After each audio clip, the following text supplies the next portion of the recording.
Hello, hello. Welcome to Bookbinding.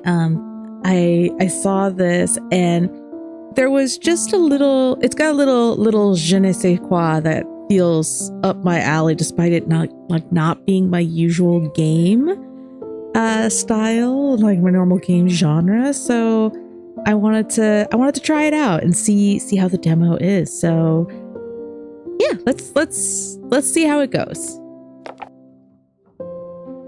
Oh. That's awesome that you can actually choose. But I will go, well, let's go person. Even though we'll go with Dork Lady as per usual, but Bookbinder is young they them.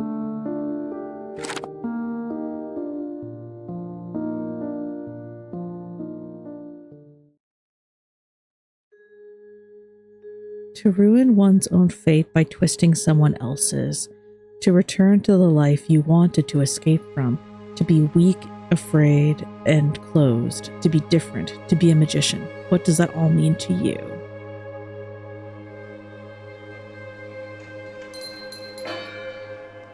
I made you a bed upstairs. It's probably not as sumptuous as the one you had in the capital, but it's warm and dry. Way better than the one in the orphanage, for sure. But don't take my kindness for granted, Dork Lady. If you bring in no income, you'll have to leave. I don't do charity. To be honest, I still don't understand why you'd come to me of all people. At our last meeting, you said you hate me. I've got nowhere else to go. Why not stay in the capital? Haven't you made any friends in 5 years? Your sudden escape shortly after your lord's death seems suspicious, to say the least.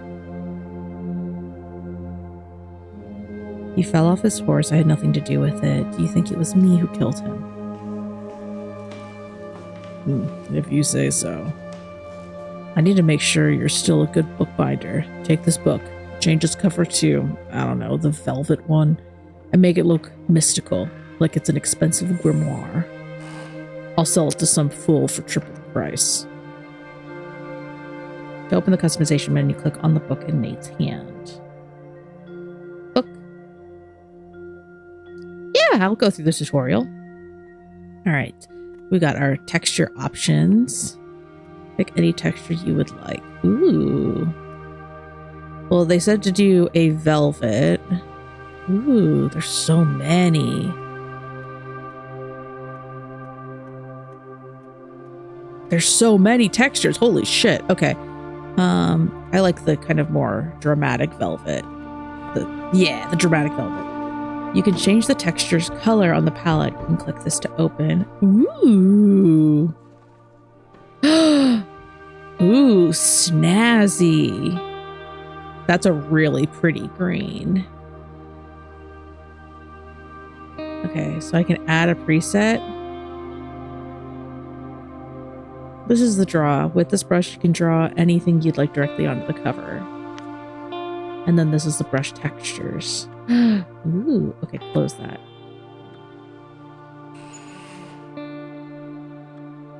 All right, let's change the color to purple.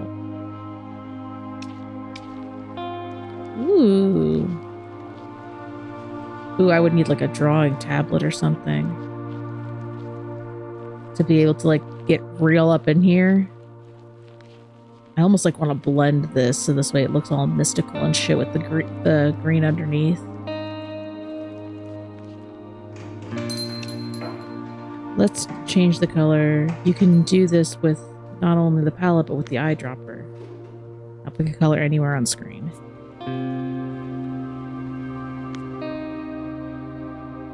Ooh. Could also erase. Okay, well, I guess I'll just. Okay.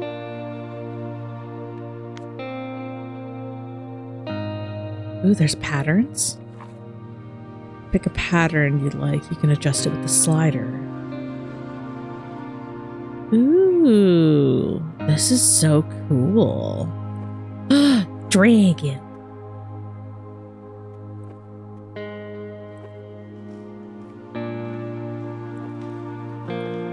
Okay, cool. Okay, well, mystical stickers for sure. So let's kind of think of like a mystically setting.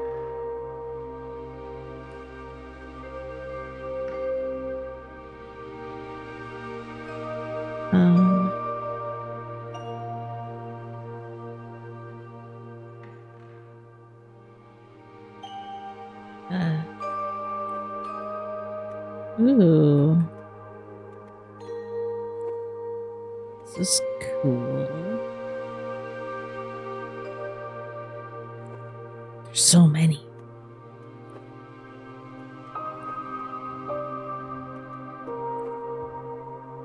Okay.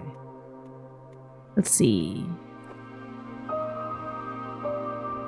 Where's that other one that felt really... I mean, I guess this is pretty mystical, so I can make this a little bigger.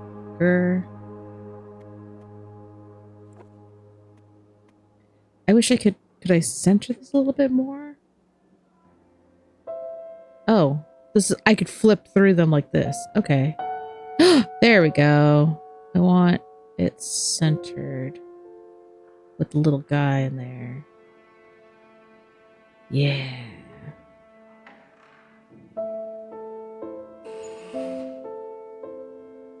Neat.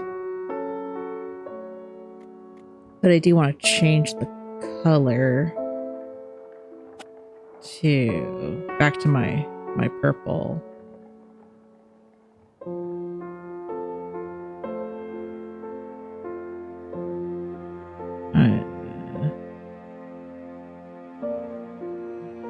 Ooh.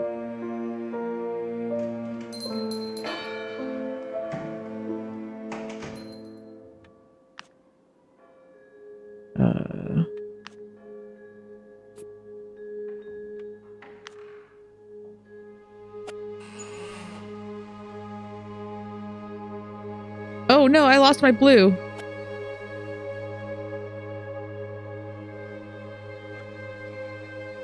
Shit.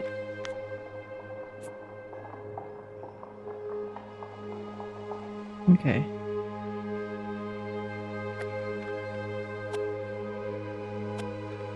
How do I change the color again?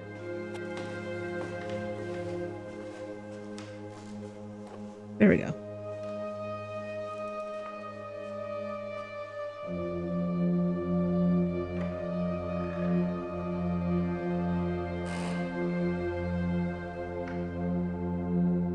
Ooh. Okay, that kind of looks really cool. It looks almost more like a crushed velvet.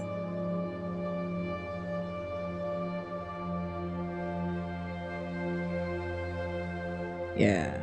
Yeah. I just want it to be a little more subtle. Yeah. Okay, cool.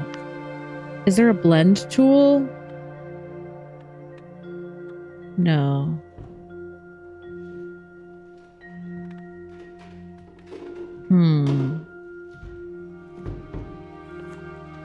Okay.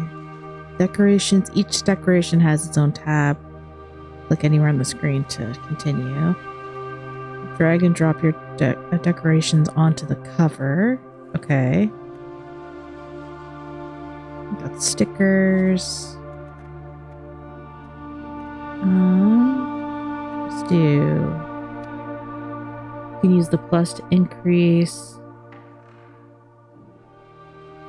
Ooh. And I can also flip. Ooh. Okay, cool. And I can also delete. Can I change the color of it? Ah, okay, cool. Each decoration has its own type. And same thing with stencils.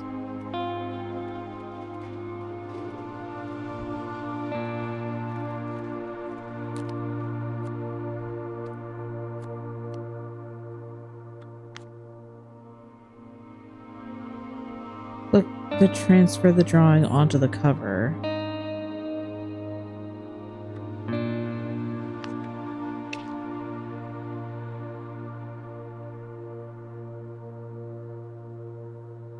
Okay.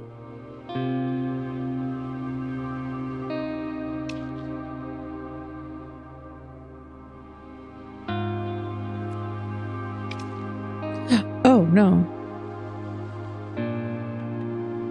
Undo, undo.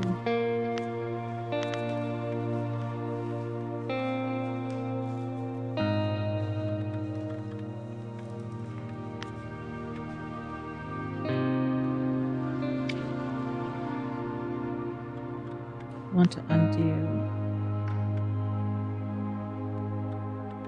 Erase. I want to erase the stencil. I don't want the stencil anymore. There we go. Okay, I just had to hit back enough. Okay. Cool.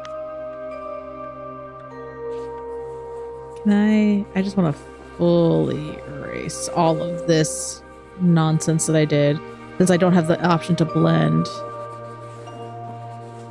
Oh boy, it's gonna take so long to erase.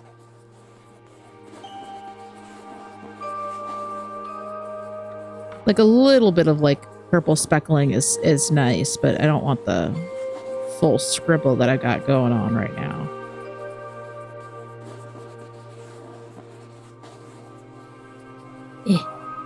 Gotta make an interesting book.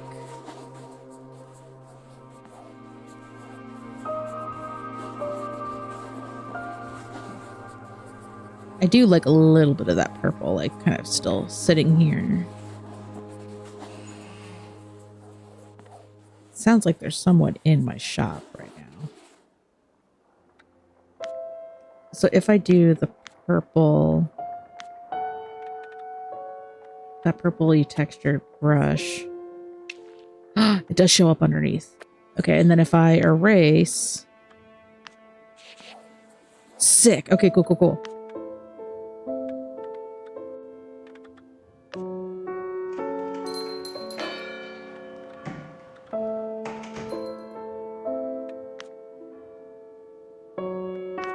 Yeah, grab this guy.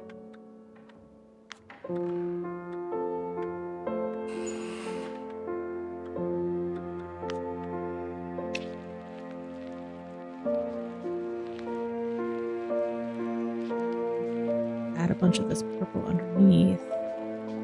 I can do the same thing where I kind of like erase a little bit of it.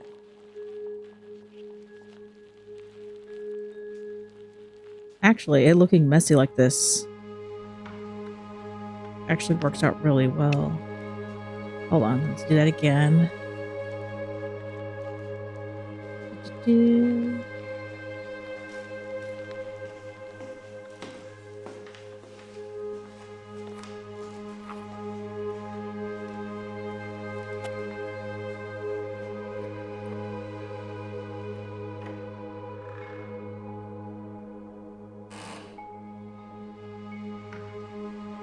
Oh, I guess I can move it. Yeah, just having it. No, I still want it up here. And then eyedropper. This color.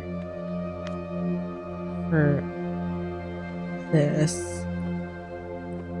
Yeah. And then get this guy recentered.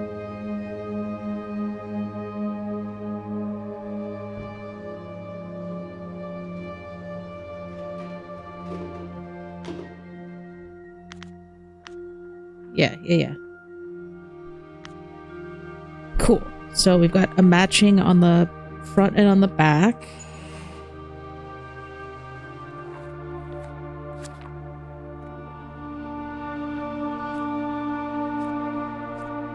Ooh.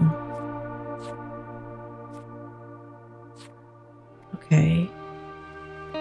I can do corners. Ooh.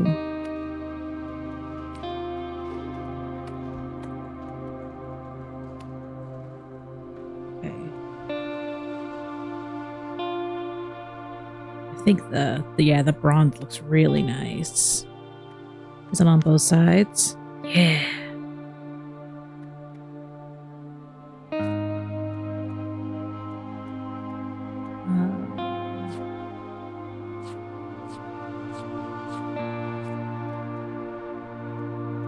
Let's see here. I did like this guy.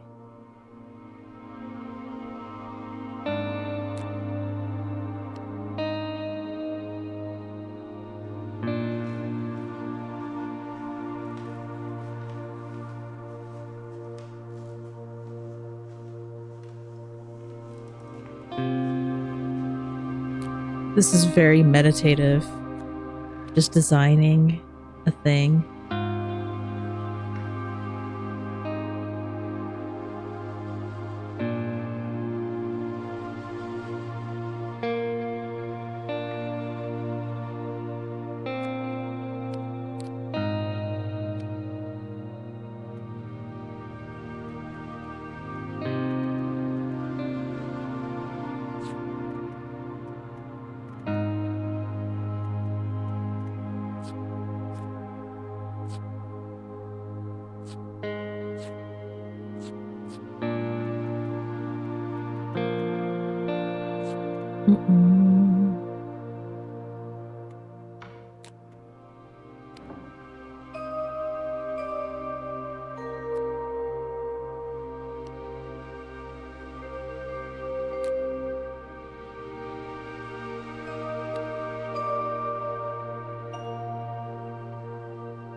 Yeah.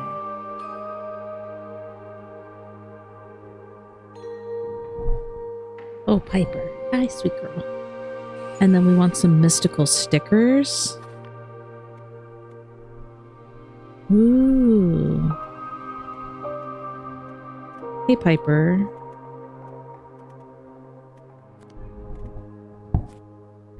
Okay, specifically want mystical stickers. So, oh my goodness, Piper, this is not the time for you to be all up in my grill, honey girl.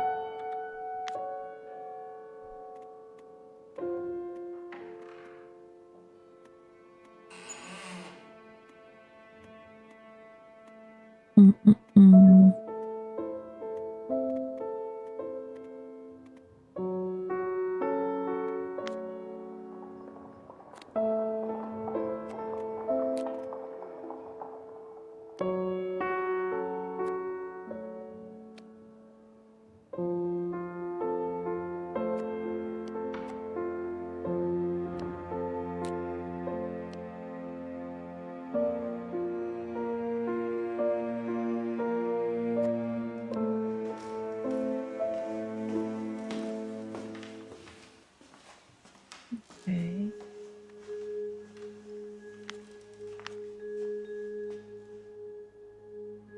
It's a little too bright. I wish I could change the color of this bad boy.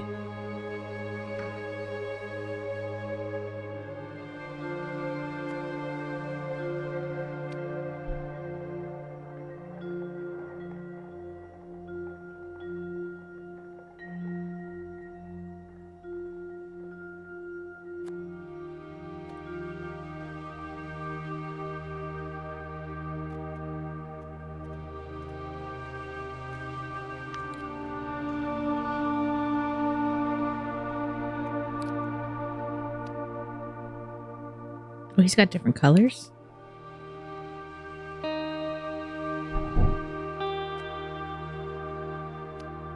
I don't like him purple.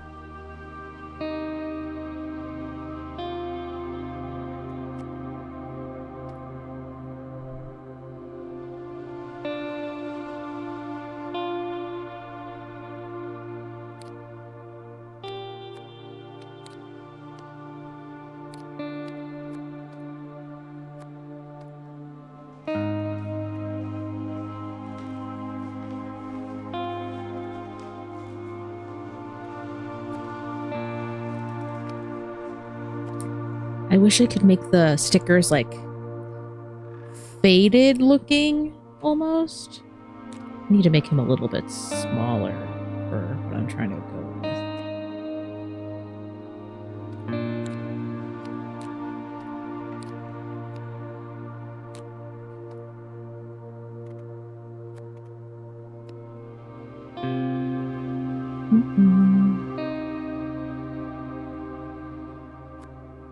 This is like his steed.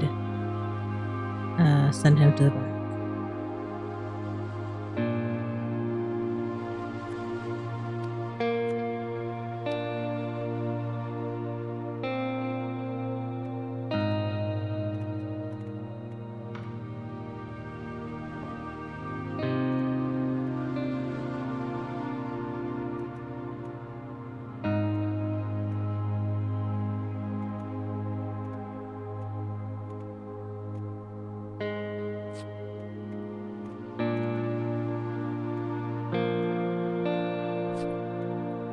Ooh.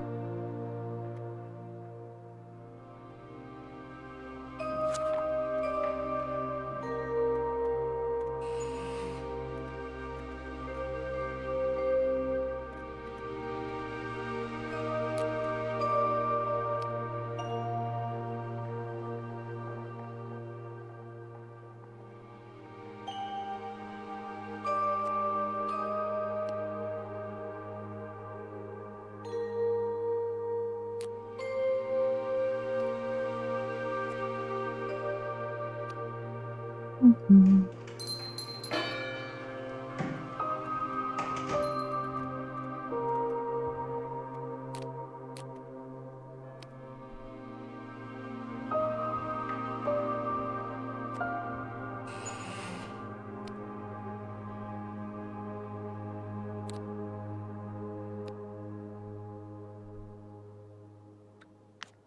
We got a big boy out here, a little guy back here.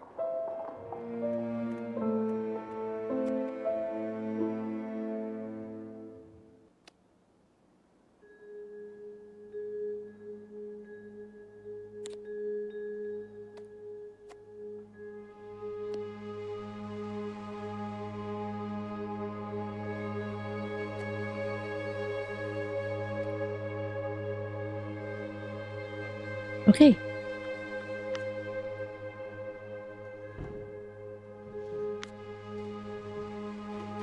Yeah. It's not my best work, but it's good work all the same. It's got the energy. It's a little busy, but it's cool. For my very first one, I think it's good.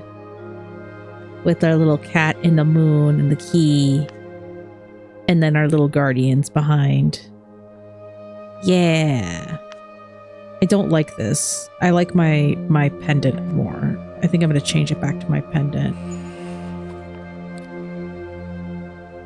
Piper, stop, baby girl. My lord.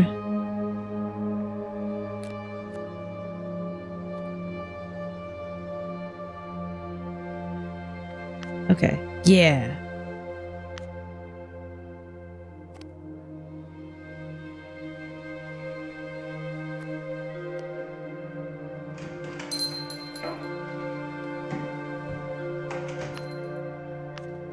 Yeah, that's better. I like that more. Yeah. So these now feel harmonious. Much better. Much better, much gooder.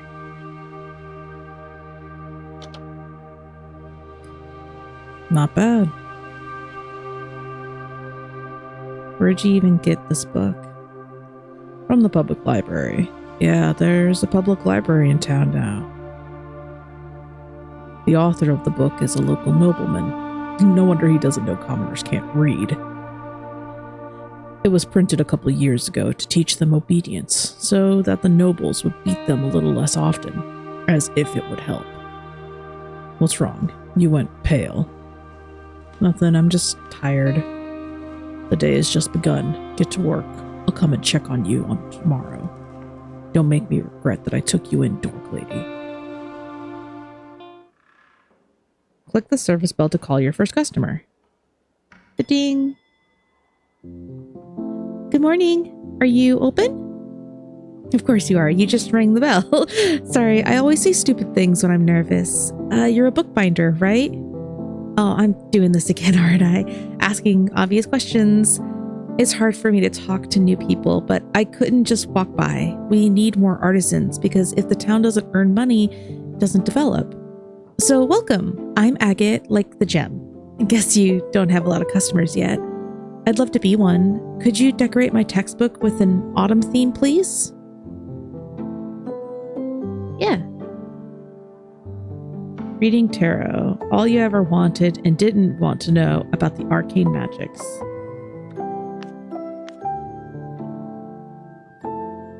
Okay, so we want to do an autumnal theme. Let's grab a nice earthy brown to start with. Do I want to do that?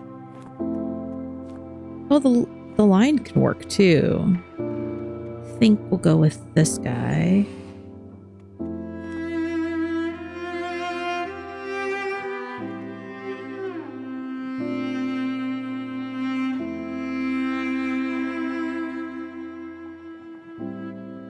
And then I want to get a little bit larger. There we go. So I can put some stuff underneath it.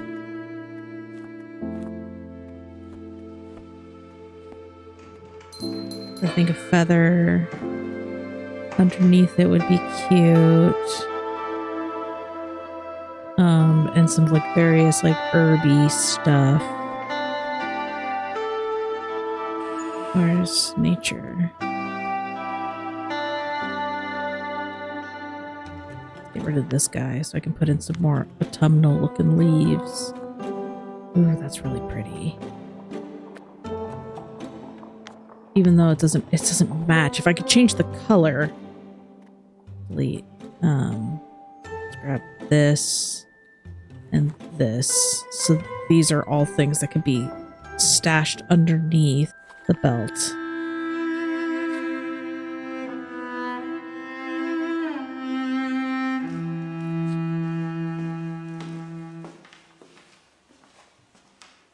The struggle of wanting some of it to sit on the top, but not all of it. Like I just want this one little bit to sit on top.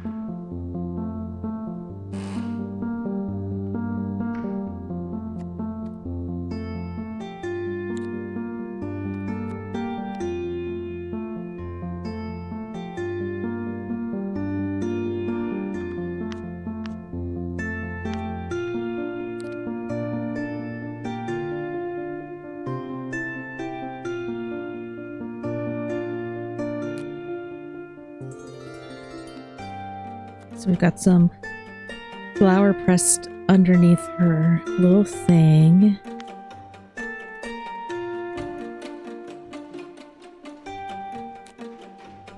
And then let's go back to stickers on the back.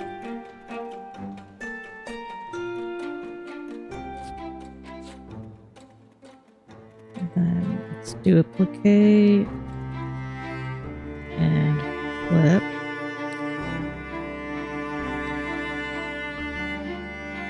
And then this one, duplicate and throw down here.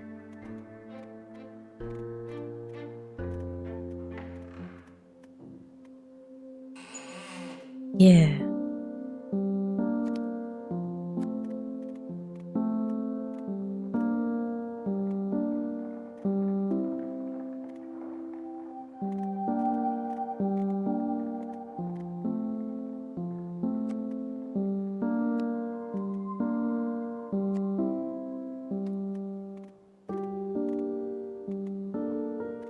This is so nice.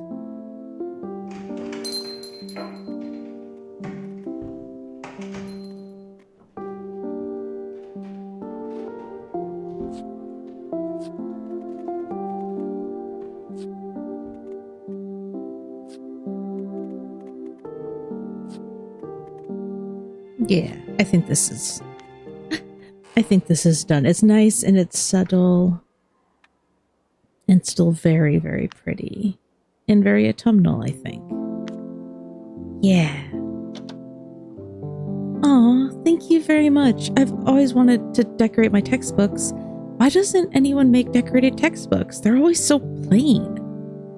Forgive me for asking, my lady, but are you a magician? I wish, but no. I attend tarot reading classes as a free listener. I'd be lying if I said I wasn't upset that I'll never be able to put theory into practice, be able to change people's lives for the better by the wave of your hand, to make fate bend itself to your will. So much responsibility, yet so many opportunities. What about you? Are you a magician? I love the lie. I am, my lady, but I don't have the right to do readings. Really? I asked only out of politeness. I'd never have thought. It's such a rare gift, even among nobility, and you're an artisan. It's so unfair that you can't use it simply because you were born into the wrong class. Of course, there are exceptions, but as far as I know, you need to be very talented for a noble to decide to hire you. I'm talking too much, aren't I? I should probably go. To be perfectly honest, the textbook is not the only reason I came here. I'm writing a research paper for university about lower classes and their problems. I'm convinced that understanding these problems can persuade the nobility to pay attention to them. So I go around asking artisans questions about their lives, but no one wants to talk to me. Or to be more precise, they give me vague answers. Perhaps you want to participate? I would be happy to, my lady, but could we talk another day? Of course. Sorry for distracting you from work. I'll come by in a few days, all right? See you later, and thank you. Okay, and then I get another client. Good afternoon. My name's Stephania. I work at the public charity library. One of our books is in terrible condition, and Sir Nathaniel said you could replace its cover. It's a romantic novel, really popular with the youths. They've read it to shreds, and if it keeps going like this, it'll fall apart. Sir Nathaniel offered me a discount, mighty kind of him. So apart from the cover, put on the book those little metallic corners for better protection, you know? Yeah, I can do this. Okay. Can I clean up? Okay, so I just need to provide a new cover. So let us grab a new cover for a romance novel. I'm thinking some lace. A nice, maybe a red would be really pretty. Yeah, let's do like a little red lace moment. Or maybe I can do like a little bit more pinky. More pink. Yeah, that's kind of romantic. I'll add this as a... Oop!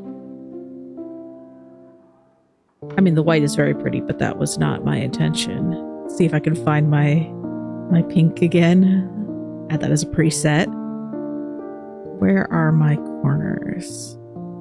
What is a kind of romantic corner? Ooh, that's really pretty. Yeah, that's pretty. I wish the metallics, like I could match up the metallics. That'd be so nice.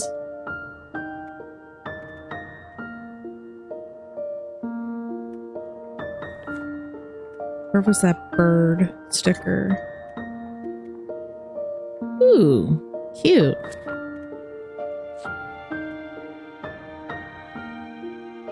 Ah, there was a gold feather. I was like, I could have swore I saw a gold feather.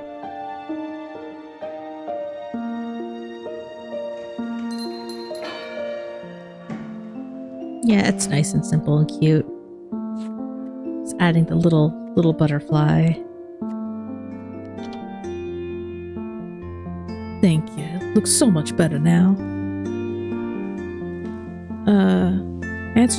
Answer options marked with an eye symbol provide additional information about the world and characters but are optional. Oh, okay. How do you know Nate? Sir Nathaniel is a benefactor of our library. Nate? A benefactor? It's hard to believe. He's a good man. Yous love him. This isn't really a romance novel. It's kind of a collection of vulgar verses.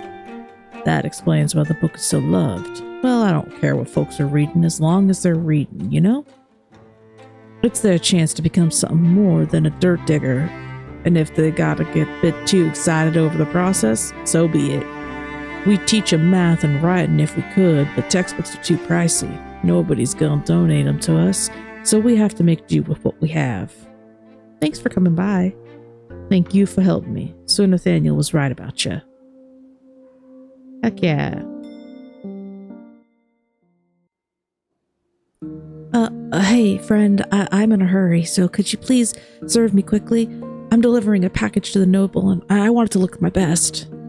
This notebook I've been using for years looks poor for a lack of another word, but I don't want to throw it out. Too many memories. Could you wrap it in leather? Yeah, I can do that for you. Theo Bennett. Okay. Which one is... There's leather. Let's go with a nice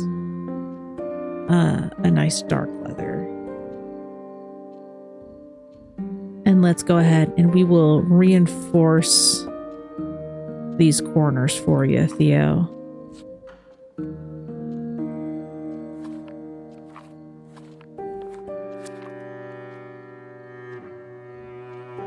Make it nice and kind of simple for you. And we'll give you also a strap for keeping it nice and closed.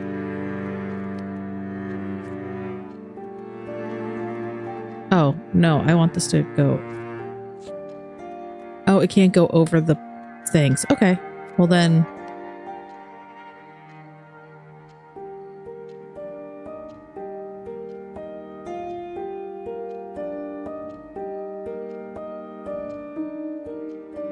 There we go. Yeah, there you go, Theo. A nice, simple update for you. You can clearly see the hand of a true master here. A very neat work. I could never do this, even if I were taught by the best masters. My hands are too clumsy. What's that book in your bag? I'm not even sure if you, or I for that matter, am allowed to look at it. It's intended for an important person, a noble, as I already mentioned. I don't think they would be pleased if they found out I were blabbing about their package. Theo Bennett, your name sounds familiar. I doubt we've met before, but you probably knew my father. I was named after him. He used to work in the artisan's quarters. May his soul rest in peace. Now that I'm looking at you, did you happen to live in the orphanage? Yeah, I did. Why? AyeDorkLady? Is that you? Oh my goodness, now I do remember. We lived in the same building for a whole year, just on different floors. I was a little kid and you were a youth. I tried so hard not to catch your eye because I was afraid you might somehow curse me or the whole orphanage at once. That's not how magic works. I know it's not, but back then I was horrified. So I breathed a sigh of relief when you ran away. No offense. Didn't you say you were in a hurry? Right. I need to go if I don't want to get whipped. See you later, or maybe not.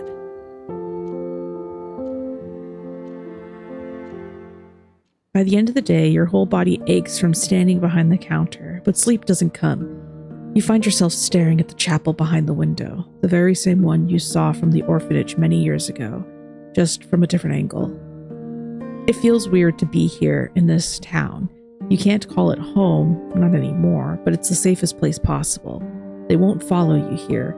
You saw and heard nothing. When he died, you were on the other side of the capital, in his mansion. It was an accident. You roll over onto the other side, wrapping yourself in the blanket. The nights are still too warm for that, but you would rather feel uncomfortable than unsafe. Even in this thin layer of fabric is only an illusion of protection. As your body tries to sleep, your mind keeps spinning. You think of Nate, your former friend. You never thought you would see him again, and you swore you never would see him again. You think about the capital, clutching the blanket even tighter in your hands. There were good memories too, weren't they? At least in the first year. You think about your future, now that you can't do readings and you need to find another way to earn a living. You can't work for Nate forever. It's too much for you.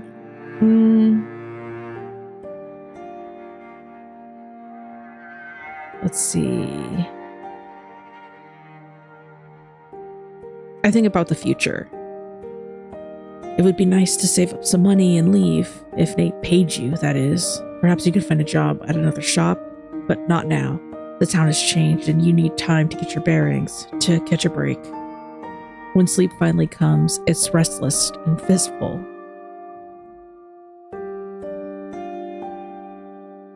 Day 2. The slam of the front door wakes you at the hush of night. You leap from bed, heart hammering against your ribs. They're here. They've come for you. Why didn't you hear them sooner? Why? You freeze, straining to listen. Footsteps, rapid, sharp, familiar, echo through the silence. Nate? You hastily throw on your clothes and rush downstairs.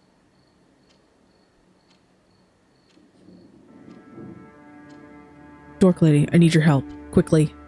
You know how to get stains out of the fabric, right? Clean this book's cover, and then make it unrecognizable. No questions asked, just do what I said.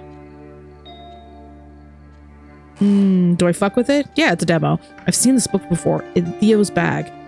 Theo's. You know him, how... he came to the shop, didn't he? Shit. If you told someone about... Never mind, let's deal with the book first. Is that blood? It is. That's why I'm here, you idiot. Help me. Have you gone mad? No way. Don't drag me into this. You're still under my roof. Help me, or I'll throw you out to starve. You have no one in the town except me, and you can't return to the capital either. You won't survive on the streets alone. We both know that. I've changed. I don't need you. I won't die without you. We're not kids anymore. You have no power on me. At least tell me it wasn't murder.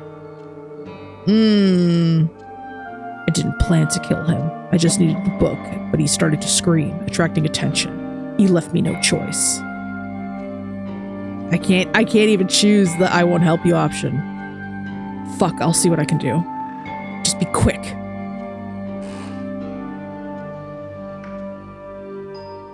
The dusting brush tool is now available. Click anywhere on the screen.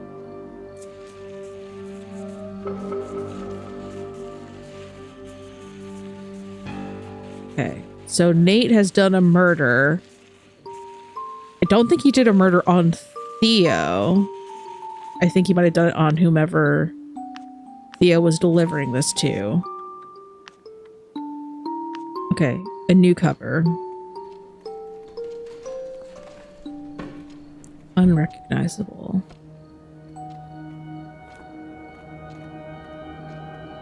The patterns are both kind of too much and not enough. You know what I mean?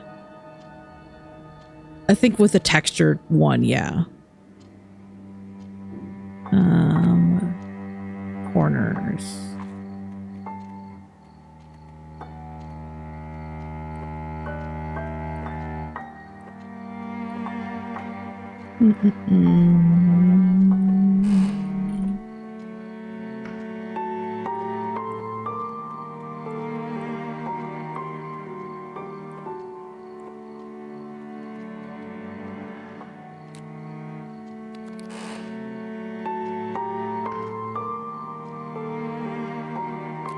Need like minute controls.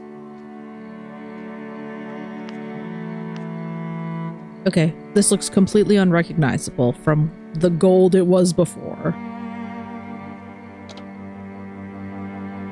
Thank you.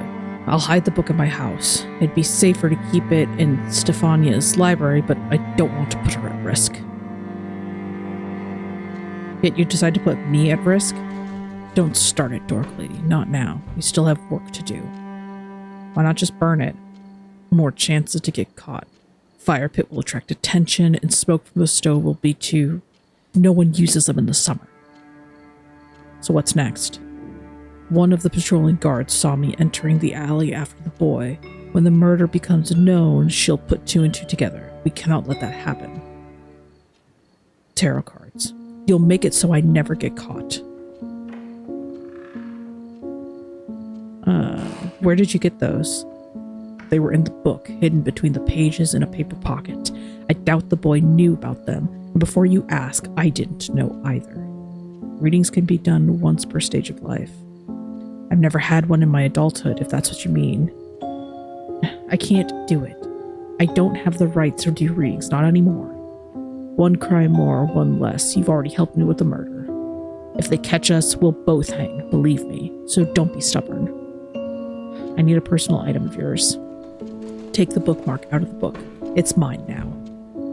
And one more thing. I noticed the cards differ in color. Some of them are darker. If you draw ones like that, don't use it. Do you understand? I don't want to find out where it'll lead. Dork Lady. Do you hear me, Dork Lady? And don't drift off in the middle of a conversation.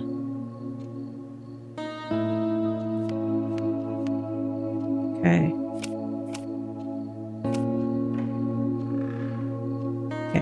Flame, fire, a symbol of hope, victory, or the approaching end. As you touch the card, a wave of pain rushes through your body, but you don't even flinch. You're too fascinated by its aura. Your mind is occupied with dozens of questions, yet your lips remain sealed. Death. Death does not always signify the end of life. Sometimes it's the end of friendships or love or trust. Sometimes it's a curse, and sometimes a blessing. You never know until it's too late. Justice. Justice has many forms. It's the gallows creaking in the wind, the spiteful glances of the crowd, the departure of a loved one. Everyone who is guilty will be punished. The question is, will the punishment fit the crime? Okay. As somebody who actually does read tarot, that justice is kind of close. That justice has many forms, and it can be like all these different things. Death, however, is a little bit more wishy-washy, because death, it says it does not signify the end of a life. That's true, but it's not a blessing or a curse. Death is neutral. It is just a kind of fact of a cycle that is one cycle that is ending to start a new cycle. So I guess this is just being like kind of I guess flowery with the language of it being a curse or a blessing, but not knowing till it's too late. Death truly is neutral. What you as a mortal person assigned to it is kind of thing. Flame isn't a would be, I'm gonna guess, closer to like an oracle card, not a tarot card, because there is no such like flame card in tarot. Typically the wands or some use staves, but those are all rooted in a fire energy.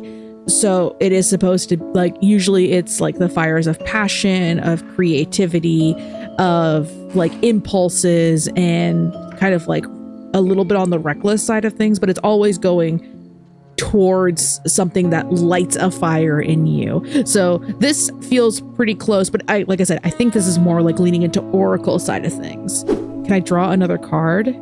I cannot. So he does not want me to use the darker cards. So I'm going to do justice first. Because justice will be served, and that will cause the change, the death of justice. Oh, that's a weird way of doing it. Okay. The death of justice. You've done prophetic readings for years, but never drawn these two cards from the same deck. A coincidence or a hint from fate itself. You're not sure what exactly will happen if you choose this combination, but you know Nate will escape from the gallows. He won't die, but justice will. So if I do... You're not sure what will happen exactly. Oh, okay. It's I want justice to be served. But if I do flame... Unpredictable fate. Using the dark cards means risking Nate's fate or even his life. You know it, but you don't care. Not at the moment. You want to feel powerful again. You want him gone. You want him gone. You want him gone. Same thing if I do this. Okay.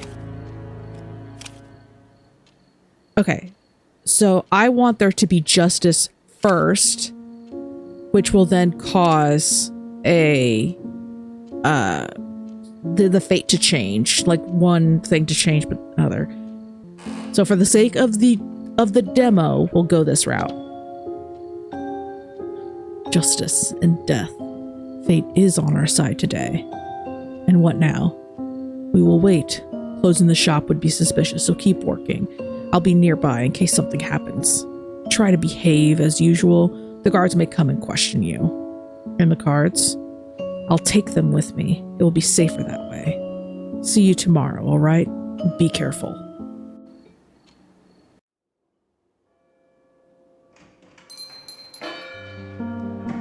Good morning, dear Bookbinder. Would you be so kind as to help pull off and clean a sketchbook and put book quarters on it? Pretty please.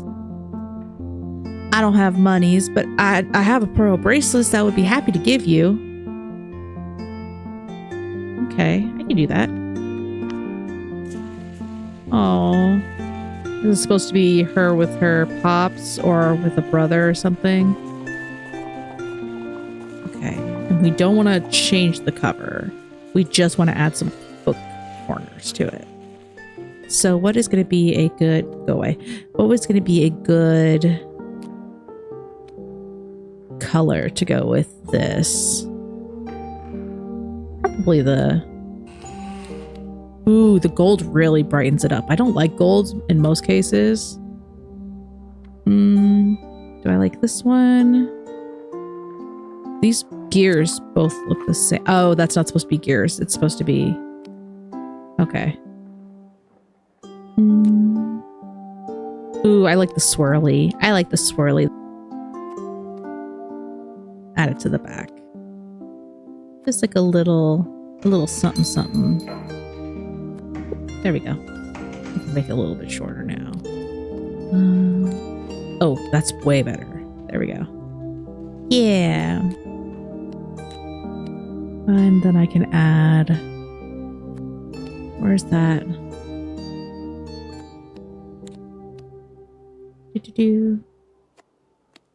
Yeah, there we go. I want it this way.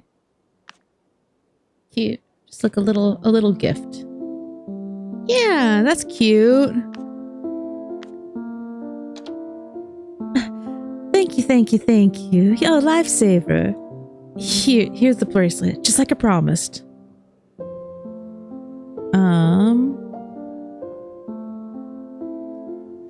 Who's that in the picture? Is that your brother? An artist friend of his painted us when I was little. Do we look alike? Don't answer. I know we do. He's a good brother. Always protects me. You have any siblings? No, I grew up in the orphanage. Oh, we're orphans too. But we live on the street. It's better than there. You're the newspaper girl, right? What's the word lately? For this kind of information, you should buy a newspaper, or I could spill some tea with you personally, but the price will be high. 1 pearl bracelet, to be more precise. Oh, you want it back? All right, but the information had better be worth it. Of course, I don't cheat my clients. Oh, my decoration's been deleted. So you know what happened to Otto von Benwick, our esteemed lord of the town? He assigned the elite guards to stand watch at the castle gates. I noticed when I was passing by.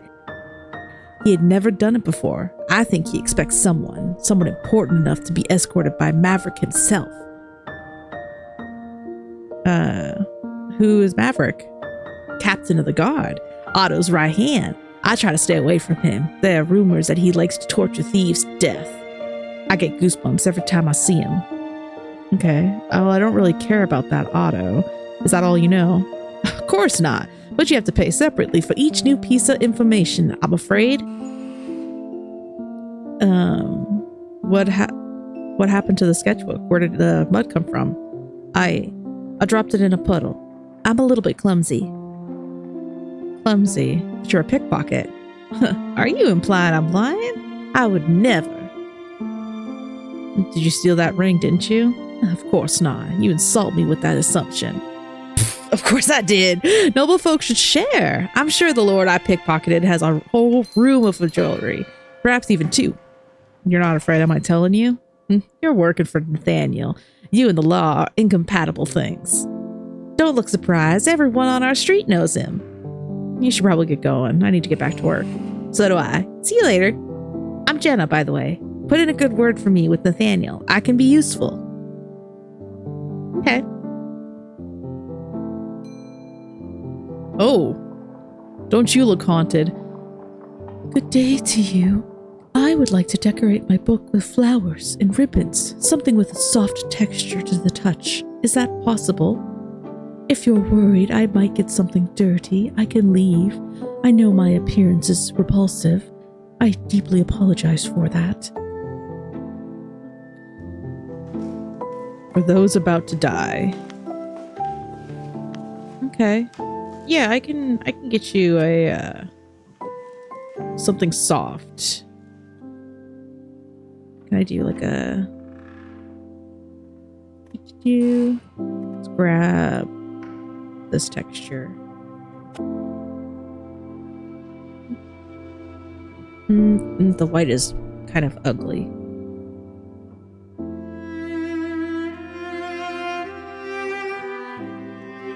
Okay, let's add this kind of soft blue.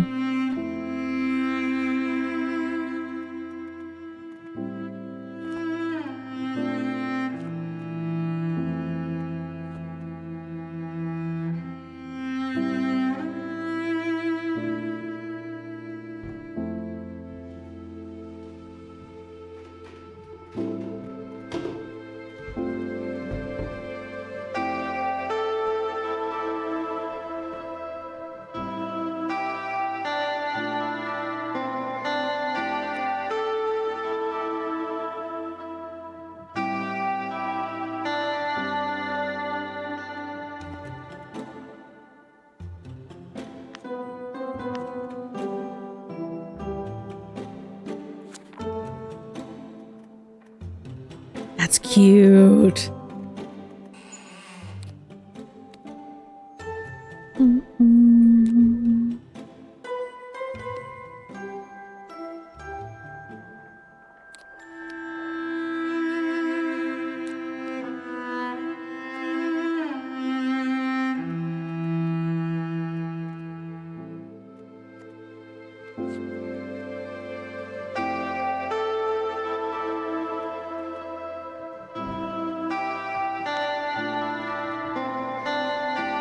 Yeah. Yeah, really simple front cover and then a little flower moment on the back. Yeah. Yeah, I just need that little extra touch. Pretty. These flowers are so soft. I can feel them rustling beneath my fingers. And ribbons, is it silk? I can't remember the last time I held silk in my hands. It seems like it was ages ago. Thank you. Where did you get the book? It was a gift for my birthday. A reminder of how beautiful, exciting, yet dangerous our life can be. I haven't finished reading it yet, so I don't know the ending. But I hope everyone will survive despite the title. What's the book about? A girl and a boy whose survival depends on the will of a powerful figure, not inherently good or bad. They're not the main heroes of their story. That person is. I would say they're my most favorite characters so far. They're unpredictable, and it's mesmerizing, but scary. I hope they get their happy ending too. How can you read if you're blind? I guess reading isn't exactly the right word. Listening fits better. There are people who are always willing to read a story to you. Well, if you don't need anything else... Don't worry, I was just about to leave. But before I go, may I ask, are you all right? I hear an unsteadiness in your voice. Did something happen? I'm a criminal, that's what happened. I need help. Everything's alright. I'm alright. I'm sorry if I was too intrusive. I just wanted to be sure. Goodbye. Perhaps I'll come again with another book.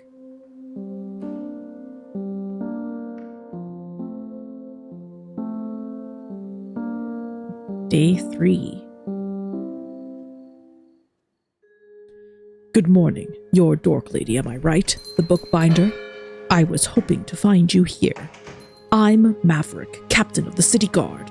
Here on the orders of Otto von Benwick, Lord of the town, I have a few questions for you. Do you happen to know Theo Bennett, Lord Otto's messenger?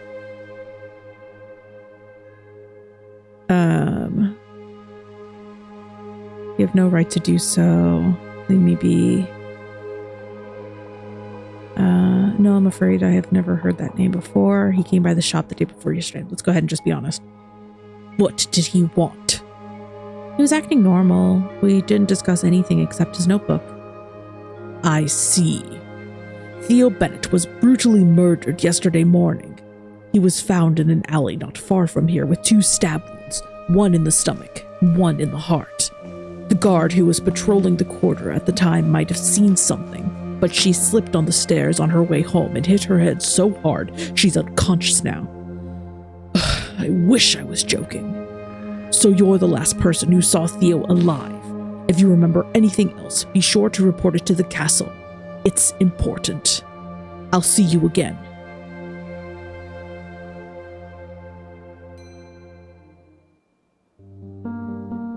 Good morning, it's me, Agate. Remember me? I came a couple days ago. I took a new notebook and an extra bottle of ink with me this time. I want to write down everything in detail. Are you still willing to talk about the problems facing artisans? I am, my lady. What do you want to know? Oh, I would like to ask you to help me with the notebook first, if it's all right with you.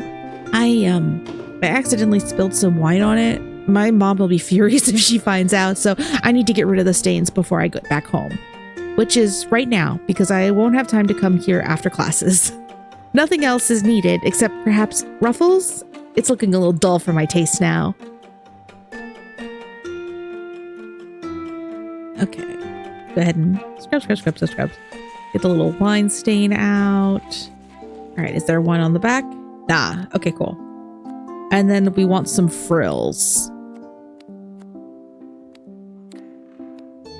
Do this guy. Bum. And big in it. Is there one on the back? No. Okay. Let's just add a big ass lace corner detail. And then we will duplicate.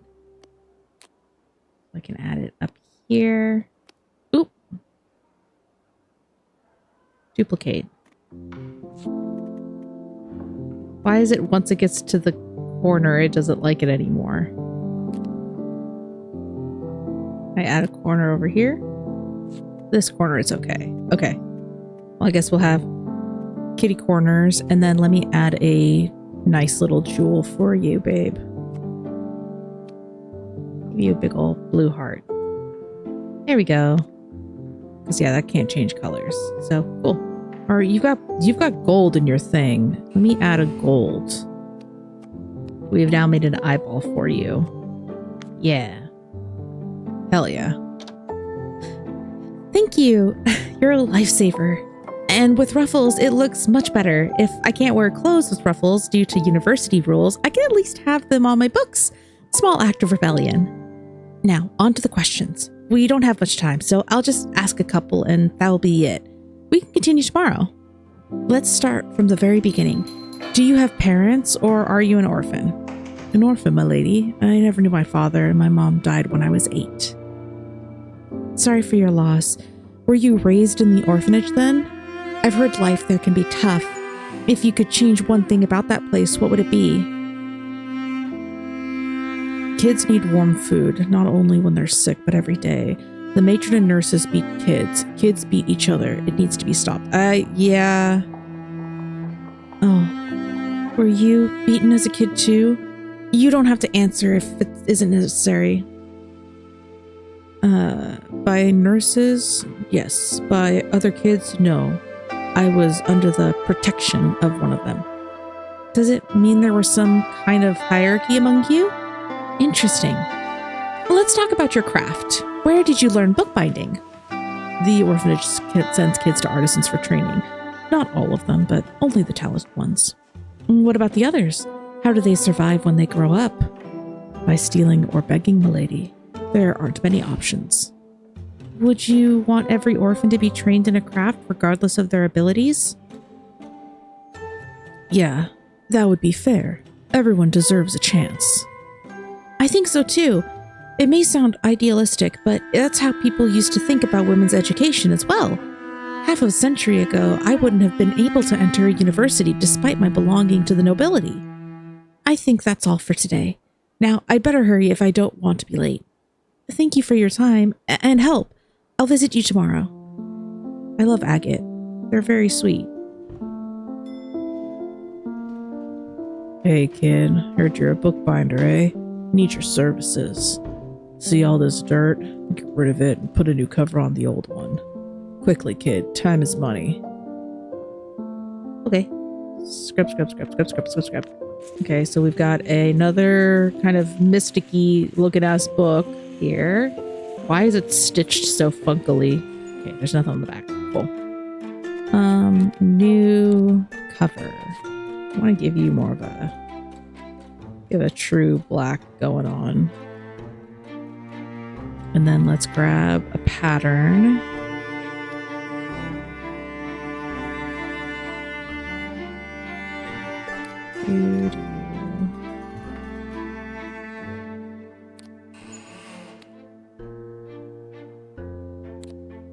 The patterns are just kind of too much.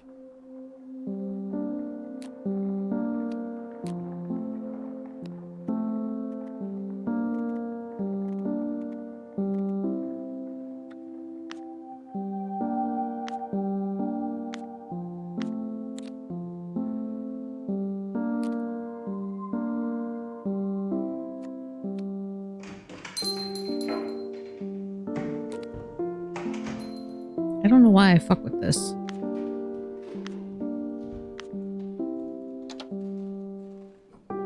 No, I could trust you, kid. Birds of a feather flock together, eh?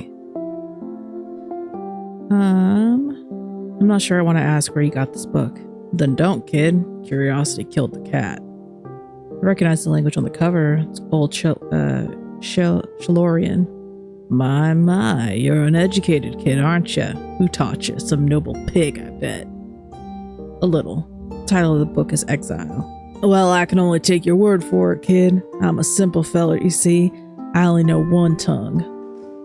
Well, if that's all you wanted, I'd rather get back to work. You're the one who started showing off your knowledge, kid. Not many folks to talk to, eh? I'd say see ya, but we will probably never meet again.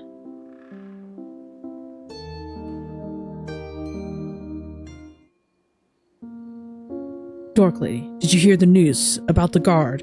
She hit her head so hard she's delirious. Doesn't remember a thing. Have I ever told you that you're my favorite person? Answer options with a heart icon mean the character can be romanced. Are you seriously happy about an innocent woman's injury? If you had, I'd remember. I like it when you're kind to me. I'm happy I will not be hanged. For goodness sake, you're insufferable. Here, for your efforts. Oh, and one more thing. I decided to buy a letterbox for the shop. It'll arrive tomorrow morning. I finally won't have to walk here every time I need to tell you something. You can send letters to other people too, of course, if you want to. Whatever you may think, I care about your needs almost as much as about mine. Now, help me with this book. It's from Stephania's library. She asked for a new cover, copper corners, some decorations of your choice. Okay. It's a cookbook. Ooh, this is kind of nice. And then we need some copper corners.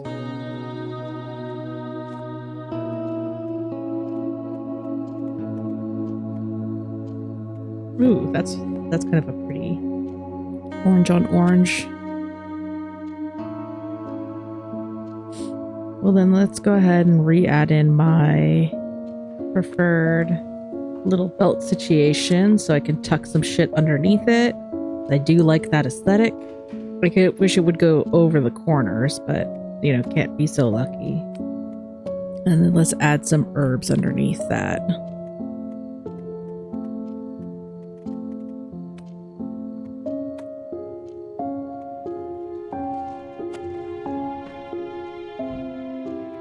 Sprigs of lavender.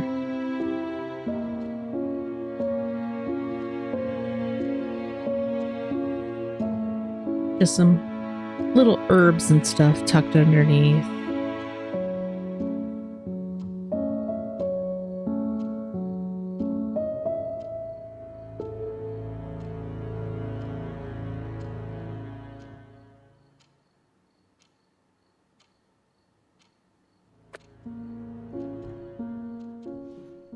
Hell yeah. Okay, cool. This is now the new cookbook. Really nothing on the back, but then we've got some stashed herbs and such. Beautiful. Stephania will like it too. You've always had a talent for bookbinding.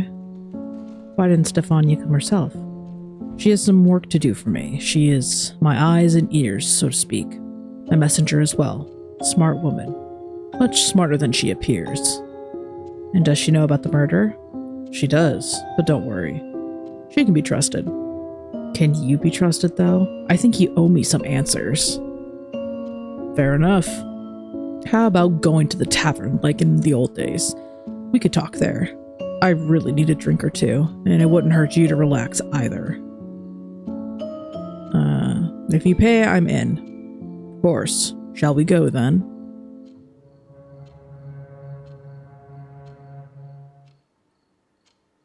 The tavern is just as you remember it. Dim lights, the smell of dust and vomit, suspicious people whose eyes linger on you uncomfortably long as you walk past them.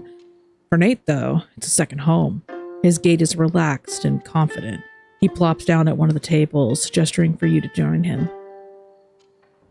2 mugs of ale, please.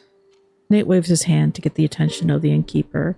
The woman nods. Her eyes shift to you, a look of surprise on her face. She recognized you. You remember her too. Always grumpy, always tired, always unfriendly to you for some reason while cherishing Nate. Maybe because you're a magician? You don't care anymore. You still drink, I hope. I do. Old habits die hard. Good to hear. I don't like throwing money away. Then maybe you should have asked me before ordering what I want to drink. You always were all right with ale, I thought. Forget it. There's no point in trying to explain. Nate won't understand. He likes control more than he cares about you, if he cares at all. Nate wants to say something, but the innkeeper's approach interrupts him. 2 ales for ya. She places the mugs on the table with one hand and takes coins from Nate with the other. See, the noble's lapdog is back. Don't stick your neck out for him, Nathaniel. She doesn't even look at you when she says it and walks away faster than you can react. What's her problem? She's not entirely wrong, you know. About what part? Because so far, I'm the only one who sticks my neck out for you. Let's not start this, AyeDorkLady. Not now. You wanted answers? Ask. Nate reaches for his mug and takes a few sips. You hate how calm and unbothered he looks. Do you know there's a captain of the guard after me? Maverick? What do you mean, after you? Are you under suspicion? Not yet, but he came to the store this morning asking questions. Shit. Bastard is stubborn. He won't give up easily, especially with the murder involved. I'll tell Stephania to keep an eye on him. You know him? Let's just say he can be a real pain in the ass. Nate doesn't elaborate. You're smart enough not to ask further. It's useless anyway. In his eyes, he's more than allowed to keep secrets from you. Why steal the book? What's special about it? Nothing. Well, that's what I thought. That is just a very expensive book. That if I sold it, it wouldn't have to worry about money for years. I should have known better. It was transported incognito. You don't do that for expensive things, only for deep, dark secrets you don't want to draw attention to. So you didn't know about the cards beforehand? No. Nothing at all. You said you've never seen dark tarot, but had you heard of them? No, I try to stay away from magic whenever I can. He gives you an apologetic smile that doesn't seem genuine. Memories from your childhood in the orphanage surface one by one. Freak, abomination, witch spawn. So much name-calling. Sore bruises on your skin, a nosebleed. Nate tried to protect you, but it didn't always work. And then his note bled too. AyeDorkLady. His voice brings you back to reality. Have I satisfied your curiosity? You shake your head, and then take a sip from your mug before continuing. The ale burns your throat, driving unpleasant thoughts away. We need to get rid of the cards, unless you have another plan. I got in touch with an old acquaintance of mine. She's a magician too, or rather, an impressive figure in the criminal world. She may know something about them. So you want me to keep them?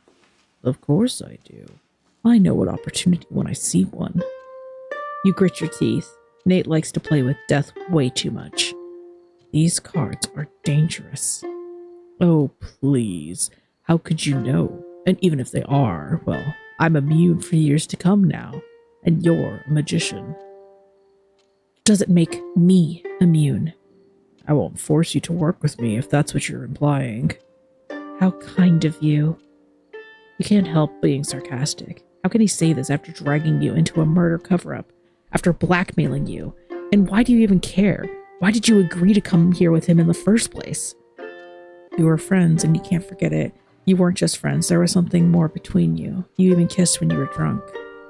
You weren't just friends. There was something more between you. A tension that eventually led to you sharing a bed. Okay. Which feels more accurate? I think it's this. I think we hate fucked. You would never have become friends if it weren't for the circumstances. Your friendship was born out of desperation and a craving for survival, not genuine sympathy.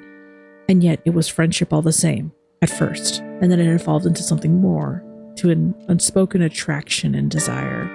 Nate was your first. He was so gentle, so caring, as if he was afraid to hurt you, even though he had hurt you many times before. Not in this way, of course. You know he would never cross that line. He's never even laid a hand on you, but his words could be very cruel, destroying your soul and breaking your heart. In the morning, he became his usual self again. You continued to be friends. He never talked about that night, and neither did you. Did you want more? Did he? Probably not. Got lost in your thoughts again? It's not like I can fully control it, especially with all the shit happening. I have an idea in mind. For every question you ask me, we drink. For every question I ask you, we drink again. What say you? You need to relax, and so do I. You have a question for me. You already know where it's going. Nate wants to ask you about the Capitol, about the murder. All right, but I ask first. You already asked 2 questions in a row, or maybe even more. I didn't count. We either play by my rules or we don't play at all. He won't dictate terms to you, not this time, not when he still owes you some answers. Nate lets out an annoyed sigh. As you wish. Ask then. What have you been doing all these years? Do you regret killing Theo? Why have you been so mean to me? This is a little needy. Do you regret killing Theo? Straight to the point, huh? The answer is no, but even if I would, it doesn't matter. He's dead. It does, though. He was a messenger, not a bandit. If you get used to it, you don't specify, but you know Nate knows what you mean. By a small wrinkle forming between his eyebrows. He's never killed innocents before, not until Theo. Or maybe he had. It's been 5 years after all. You're different people now. I'm just saying, this is a line you don't want to cross. Are you telling this to me or to yourself? Nate chuckles, but it's hollow. He takes a sip from his mug. You do the same, mirroring him. A habit from childhood. Old habits die hard. My turn to ask. You killed that noble, didn't you? You freeze, caught off guard by such straightforwardness. It's too much, even for Nate. And why does his question sound like a rhetorical one? I didn't kill anyone, you lie. Nate won't understand. I did, you mutter so quietly you're not sure Nate even hears.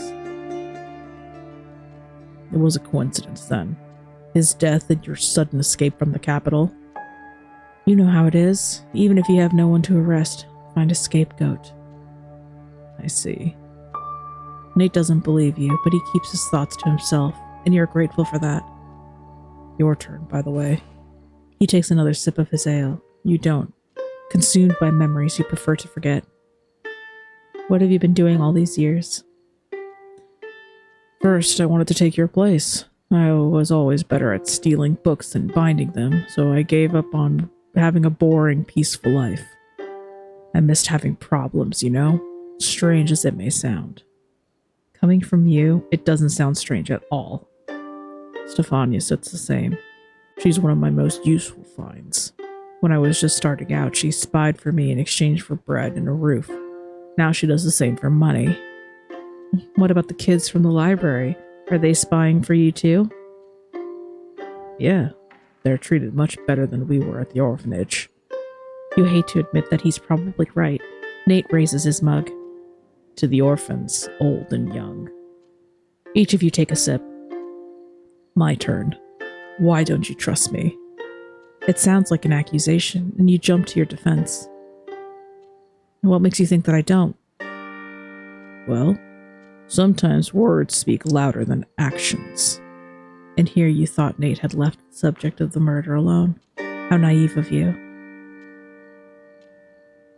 You're too pushy. Don't you see it yourself? Or I do trust you, though.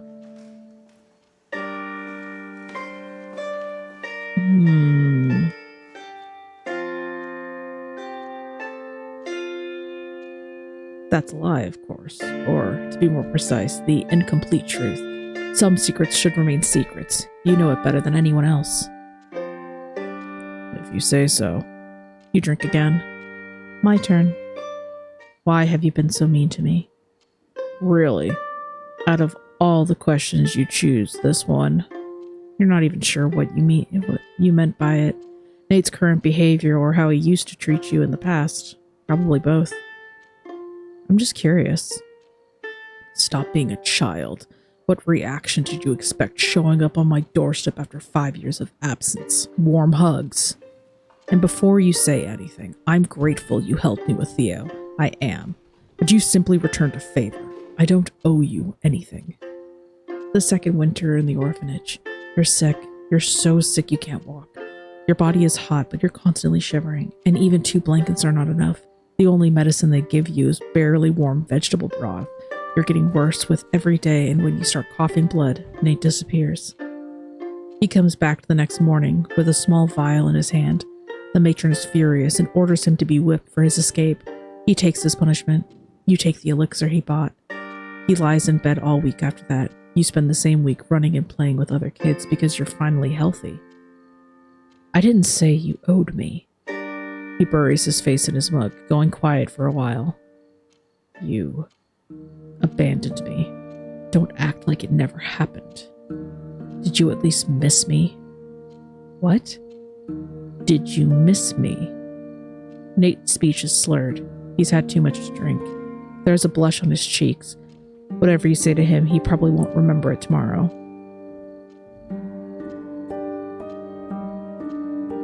I did, you admit reluctantly, or I didn't. Why would I? There's too much hurt between you two. No, I think it's better to do this. You have a shared past, memories, childhood, traumas. The night of intimacy. 5 years apart can't change that. Can't kill the attachment you still hold for him. Really? Why does he look surprised? I missed you too. He buries his face in his mug, going quiet for a while, a half smile on his lips. You know, I've had enough ale for tonight. Let's go home before I spill all my secrets. Without waiting for your reply, Nate drains his mug in a few gulps and he heads for the exit. You follow him in silence.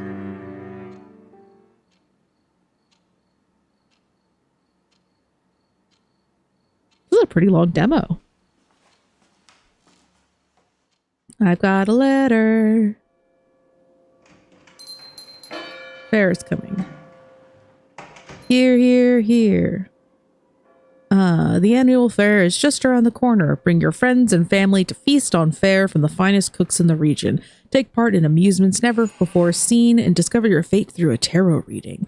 You may even be granted an audience with Otto von Benwick, the Lord of Town. Don't miss your chance. Come to the main square at noon on the 9th day of the month.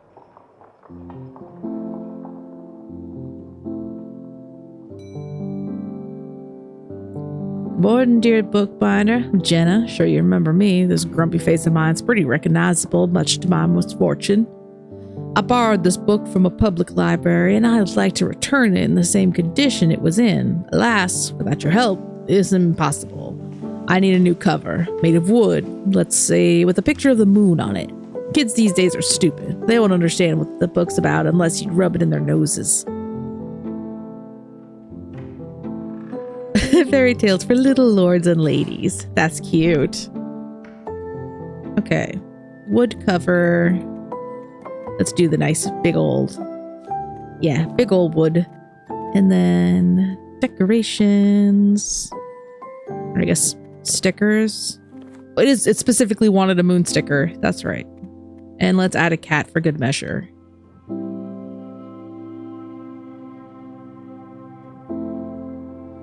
Abstract. Oh my goodness, my mouse.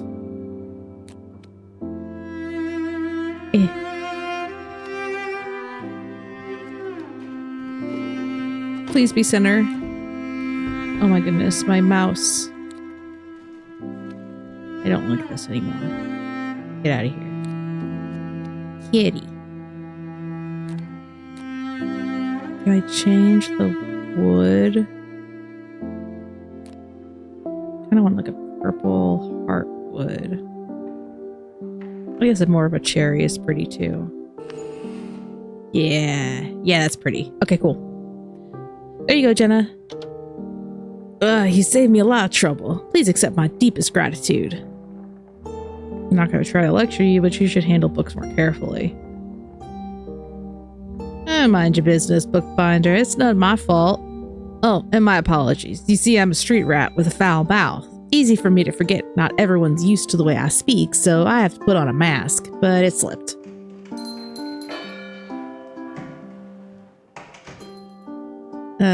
Happy to help. Is there anything else you need? No, I don't.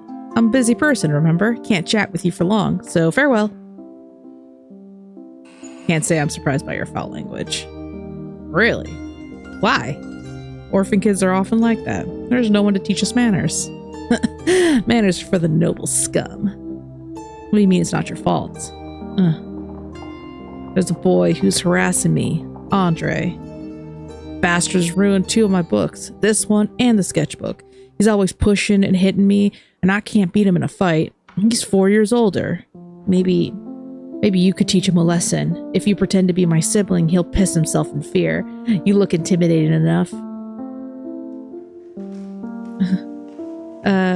Why don't you ask your real sibling? He's not in town now. He went to the nearby mill to sell stolen goods. I don't know when he'll be back. You think I'm intimidating? Your eyes. Eyes never lie. All right, I'll talk to him. I'll come with you. Shall we meet at the town square tonight at 9 o'clock? I'll lure Andre there. Bastard is dumb. Cool. Good afternoon, my dear friend. What a lovely shop you have here.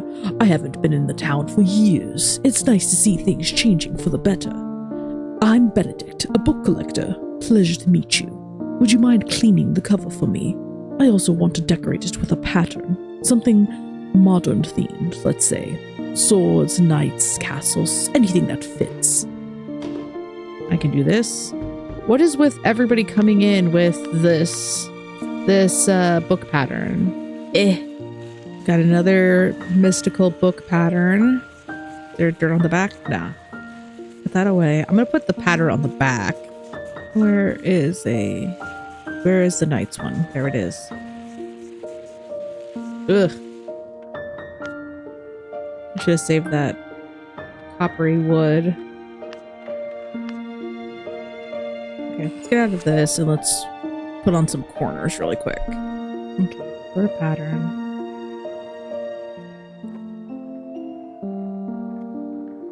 Okay, is there another medieval ass pattern? I like the dragons more than I like the knights, personally. Let's do dragons.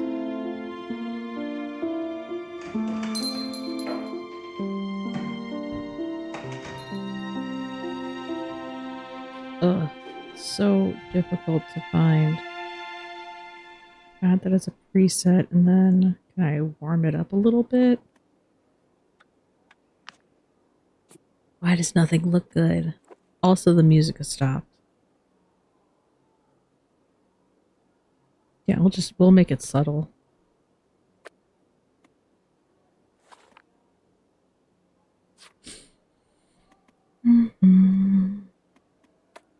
So fancy. Cool. All right, cool. I have decorated and cleaned this book with a subtle pattern on the back. E. Marvelous. It's a pity that artisans are rarely paid for their work. You deserve far more appreciation. We nobles live and prosper only thanks to you. Forgive me, my lord, but you don't look like a nobleman, rather like a wealthy artisan. And that, my friend, is the exact reason why I choose to keep my origins a secret. All of these, my lord, are getting on my nerves. I'm Benedict, no better nor worse than you. Half of my life has been spent on the road among artisans and commoners, not nobles. I've shared bread and a roof with them, and on occasion a bed. And may I say, never once did I miss the cold walls of my family's estate. Have you traveled a lot? Around the country and beyond. I was in the capital, had the pleasure to talk with our beloved king, lived in monasteries, even broke into crypts, all in the name of books. The rarest of them cannot be bought, only found. What about this book? Lullabies, a collection of lullabies from all over the world. Legends say some of them still harbor the power of the arcane. Have you heard about the theory that magicians are descendants of the dead gods? The gods could change destinies with their voice alone. They had no need for tarot. Their songs inspired humans to create their own. And some of these humans, the offspring of a god and a mortal woman, sang lullabies to bend the fate to their will. This book is their legacy. But as I said, it's just a theory, albeit a popular one. What are you doing in town? Isn't that obvious? I'm looking for a book, and I am pleased to inform you that my search is almost over. It's a grimoire that sheds light on the life of a forgotten goddess, Nemesis, the very one we've still mentioned in vain. I've long dreamed of getting it for my collection. But that's a story for another time. I'm quite in a hurry now. Otherwise, I would have invited you for a mug of ale and talked your ears off about old Calorian culture. Thank you for coming, and safe travels.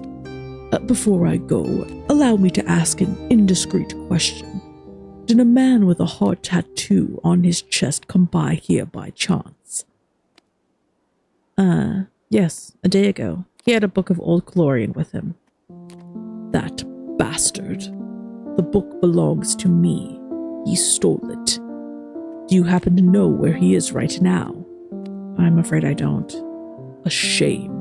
Truly a shame. I should inform the guards. It's not only a matter of fairness, but also of safety. The book must not fall into the wrong hands. Well, it already did, but Damien is a simple thief. His customers, on the other hand. But I don't want to bother you with my problems. I have to go, my friend. I hope our paths cross again someday. Yeah, me too, Benedict. You're nice. Oh, hey. Good evening. Sorry for disturbing you again, especially at such a late hour. I'm leaving town for a while, and I want to take this novel with me to read on the road. Could you put some silver corners on the cover and tie it with a strap? The road is bumpy, and I don't want the pages to get creased. I can do that for you. The man in purple. Yeah, let's grab some silver. Let's see, which one feels very, I mean, kind of like the clockwork, yeah? Yeah, I think the clockwork is really good. Though I am kind of a sucker for this swirly one. Well, I don't want to cover the title. So hold on, let me find one that doesn't cover the title. This one doesn't cover the title. Okay, and then... will this count as a strap? Okay, we'll add the strap to the back because it doesn't match. Delete. I forgot to just flippy, flippy, flippy, flippy. And make it big. There we go. Yeah, nice and simple. The man in purple. Is there anything else I can add here for her? I give her a feather. Give her feather decoration as a gift. Where's the other feather? Is it under stickers? Flippy. And then down, down. There we go. Hell yeah. Some gifts for her as well. There you go. Thank you. I don't know what I would do without you, or with the book for that matter. Is this novel that interesting? What's it about? It's a dark fairy tale in a limited edition. The author isn't afraid to be bold, disturbing even. We usually escape into books from reality, but this novel is about its ugliest shades. Sometimes I wonder if it's based on the author's life. It's a story of a young person taken into slavery, who killed their master and went on the run. In seeking freedom, they fall into slavery once again, because old habits die hard. You're poor. Where do you have the money for books and traveling? She who seeks shall find. Sorry, but I've got to close up. Don't worry, I have to go too. You know, I've always admired magicians. Many people are afraid of them, but not me. The character of the man in purple is a magician too. Perhaps we can continue discussing the book during my next visit.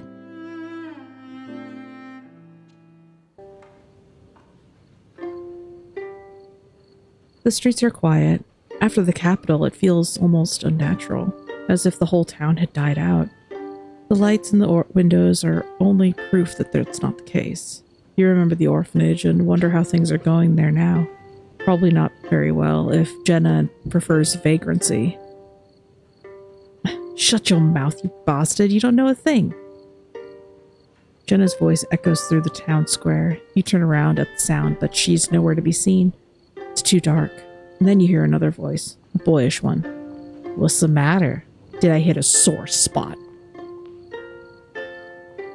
And then you notice them. Two small silhouettes hidden in the shadows of the alley. The first one undoubtedly belongs to Jenna. The second is stalking a little taller. As you get closer, you realize it's a youth. His eyes widen in surprise when he spots you. And who are you? We're busy here, don't you see? He tries to sound bold, but there's a slight tremor in his voice. River, finally, a sibling, you're here. Sibling, huh? And why River of all names? You knew one River growing up and you hated her guts. Why not AyeDorkLady? Ah, yeah, she doesn't know. You haven't introduced yourself to her. Jenna beams at you, clearly expecting you to play along with her little act.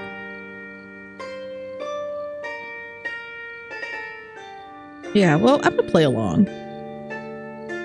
Stay away from my sister, boy. You decide to pretend to be her sibling, because why not? You're not her sibling. I don't believe you. You're too mature. Mature? What's that supposed to mean? You're not even 25 summers old. If you think siblings can't be old, you're stupid. You'd better listen to River. They're a very dangerous person. They're a bookbinder by day, and Jenna glances at you expectantly, encouraging you to continue.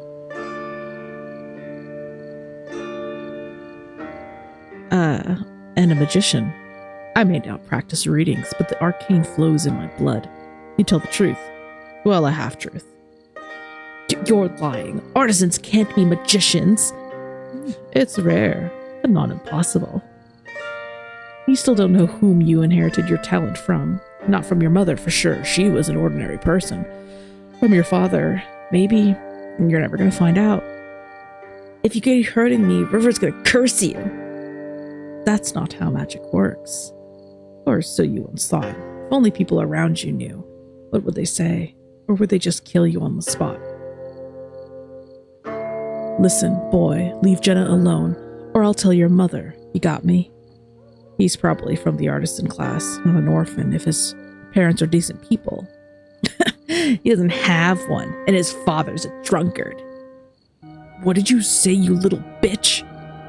Andre lunges at Jenna, but you manage to get between them and push the boy back.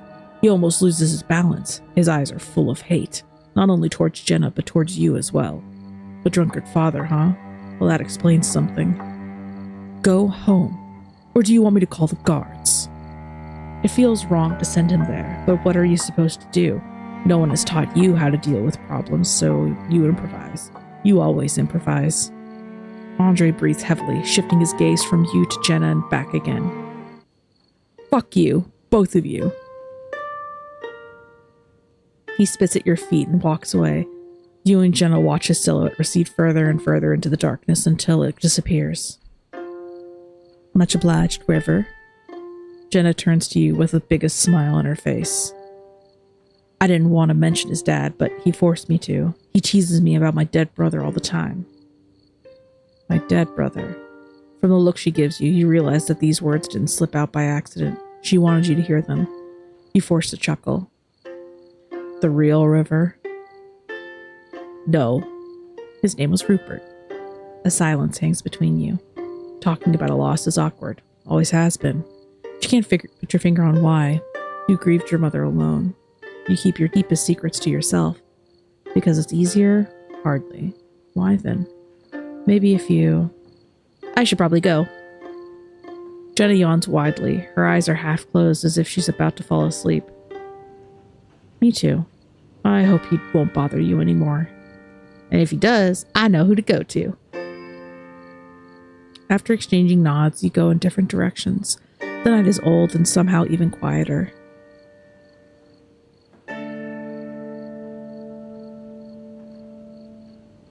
Day 5.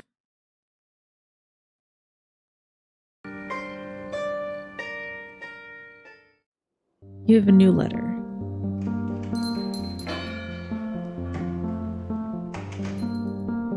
I've got a warning letter, too.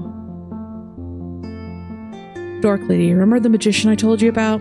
She's in town and wants to meet you. Come to the tavern tonight after sunset. It's important, so don't be late. Burn this letter after you read it. Okay. Bookbinder, your behavior is unacceptable. Our daughter is only 20 summers old and, more importantly, a noblewoman. Filling her head with modern ideas is the act of a dishonorable person who has forgotten the doctrines of the church. Let the strong be the protector of the weak. Let the weak submit to the strong, and not the other way around. Should this continue, we will be forced to intervene. Jasper Attenbury. Ooh. Interesting. Okay, so Agate's father has warned me.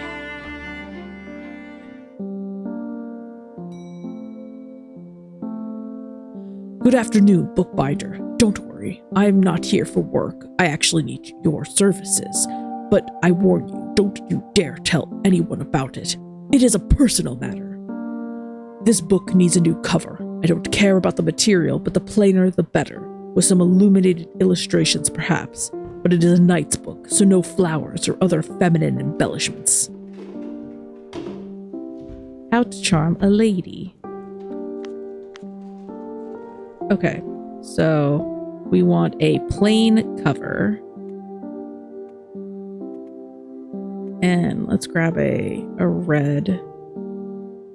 Grab a red. And we'll grab a kind of a leather. Can I get a redder red, please? There we go. decorations. Get you some cool corners. And stickers. Middle-aged stickers.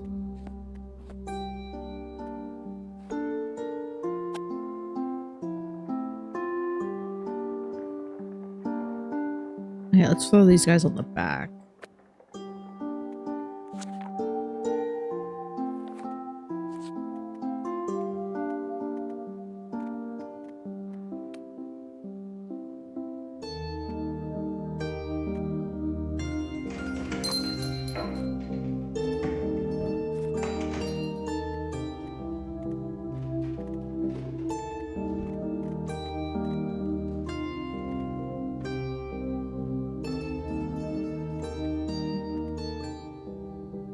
No. There we go. It's simple and subtle. So it looks plain from the front, but it's got a design on the back. I suppose I wish I could I guess I can just do it again from the front.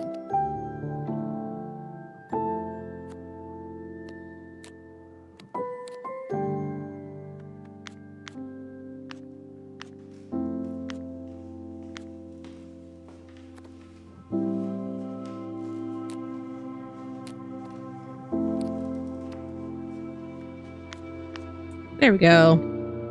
Cool. Not bad at all. Why spend your talent here in the artisan quarters when you could work in the upper town? Nobles are more demanding customers, but are also more generous.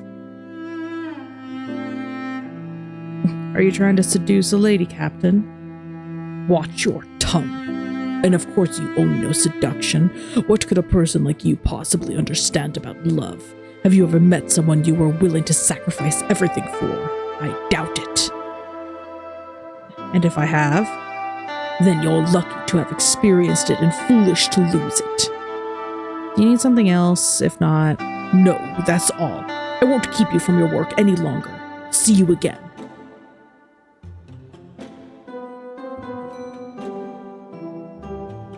Huh. Street Rat wasn't lying. You are a bookbinder. Does it mean you're also a magician? Wait, don't answer that. It's not what I came here for. I need you to fix this book. Can you put a water-resistant cover on it? And there's some ale stains. Clean them off, alright? They're old, but they still stink.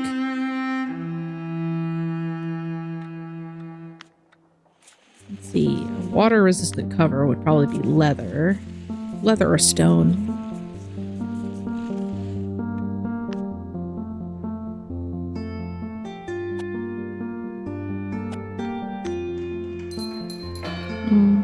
Stone. We haven't done a stone yet. Where is the one that's got all of the sewing shit on it?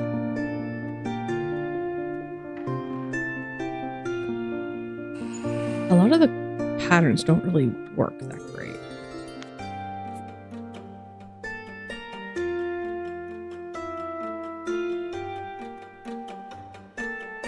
What about bookbinding? There you go. Give it a little bit of the thing. Okay, well, I expected the worst, but you're not that bad, I guess. But it's your job, so nothing to be proud of. Where did you get those scrapes? You hurt Jenna. I didn't touch your stupid sister. It's from the fight. Oh. Oh, I was asking about being a book. So you want to be a book turner? What does it matter to you? What if I am? Are you afraid of competition? I could give you lessons if you want. No. I don't have money and I don't need your help.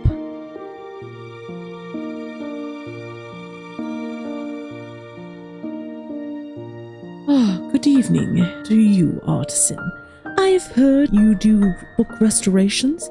I must say your shop is ridiculously hard to find. I see the interior decoration is hardly better than the exterior. I would rearrange the furniture, throw out all of this junk and replace it with something more fancy to attract more worthy customers. Let's hope that at least your skills are decent. I need a scaly cover for my grimoire. golden corners and 5 black pearls and dried roses. Oh, and an agate pendant. Okay, well, I don't have black pearls, so I don't know how I'm going to be able to do that for you, but that's fine. So I've got the correct purple. Where is my... There we go. Golden book corners. I can do an agate pendant. That's not agate. This is agate. No. Are these the black pearls? Let's see if these are the black pearls. Okay, these are. Okay, cool. Dried roses.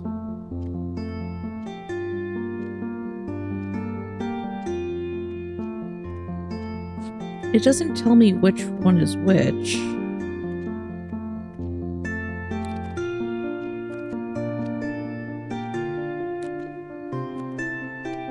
Which one is the agate pendant? Like, it doesn't tell me.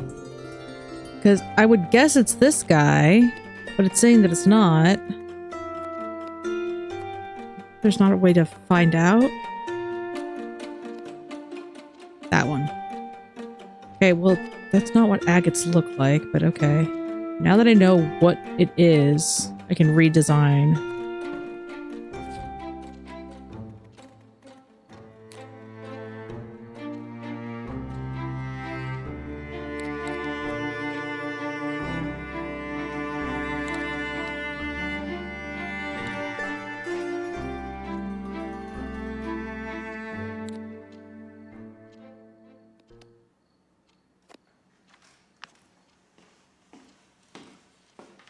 Okay.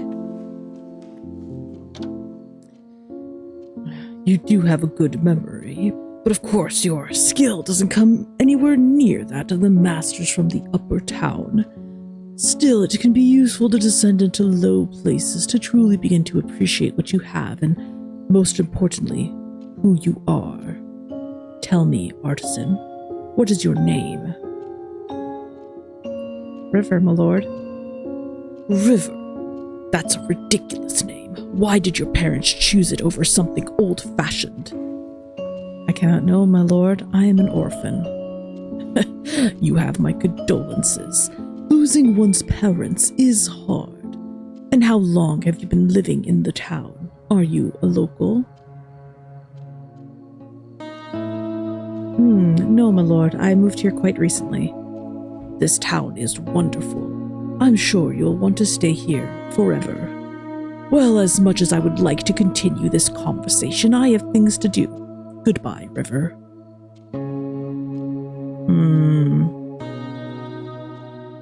The first thing you notice when you enter the tavern is the lack of visitors. Even the innkeeper is nowhere to be seen. The second thing you notice are 2 dark silhouettes at the far table. One of them surely belongs to Nate. The other is short and crooked like a shrunken tree. As you approach, the silhouette begins to take on the features of a woman, or to be precise, a crone.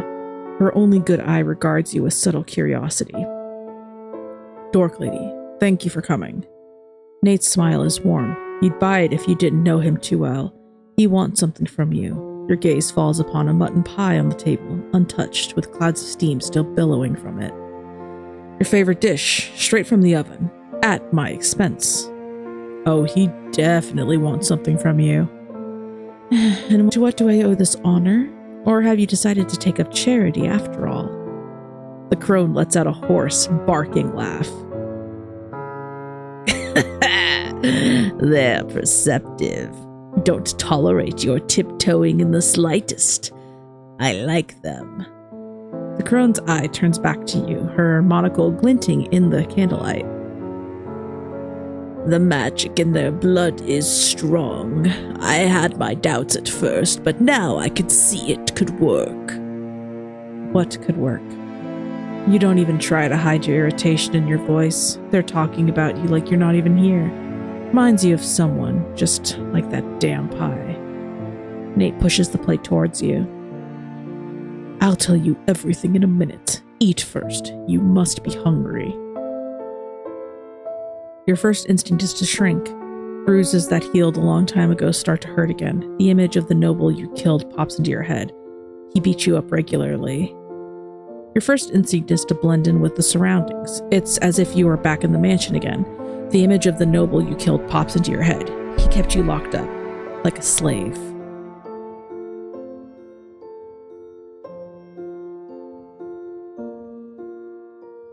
The dim room. It's so small, it's suffocating. When was the last time you saw sunlight? The smell of sweat and mustiness mixes with the smell of baked mutton. You stare at the pie in front of you, a gesture of your master's goodwill. He orders the servants to bake it every time you behave obediently. It used to be your favorite dish, and now you barely hold back the urge to vomit. AyeDorkLady, are you all right? You look up at Nate. He's still smiling, but it's strained now, anxious. The crone looks from him to you and back to him again, her eyebrows slightly raised. Your pie has scared them, Nathaniel. You're sure they've have enough guts for the ritual? Your breath catches. A ritual. The noble was talking about the ritual too. How he would take all of your blood, your heart, your eyes, and pour them into flasks. How you burn your bones in the fire. How he would have buried your gutted body in an unmarked grave. You jump out of the chair. You need to leave. Now. It's too much. You can't. You're not going anywhere. Not until we're finished. Not a request. An order. Nate's tone is harsh. His mask has finally slipped off. You freeze in place, your eyes locking with his. There is no hint of sympathy or even understanding. And you, Gertrude, keep your mouth shut until asked. Do we understand each other? You should have warned me your friend is more timid than a fallow deer. But sure we do.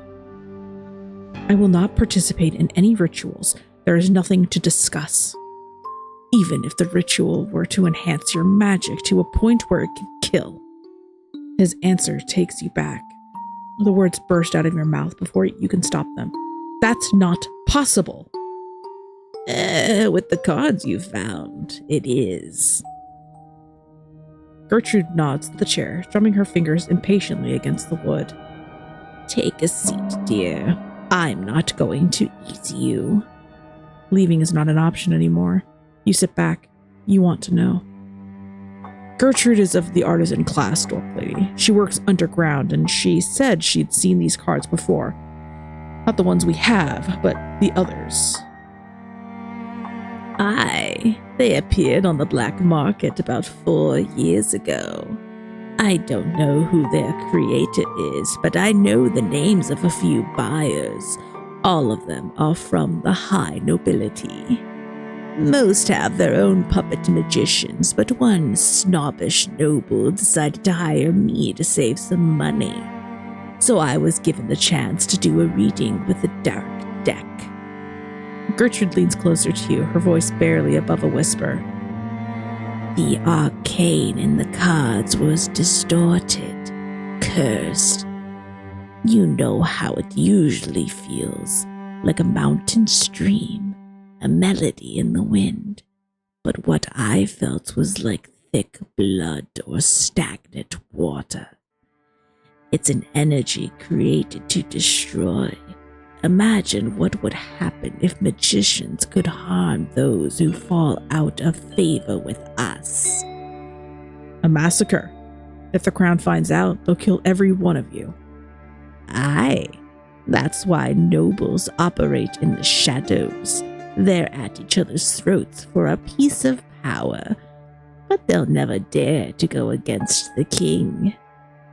What Gertrude is trying to say is, we should be careful with the cards, who knows about them, and especially how we use them.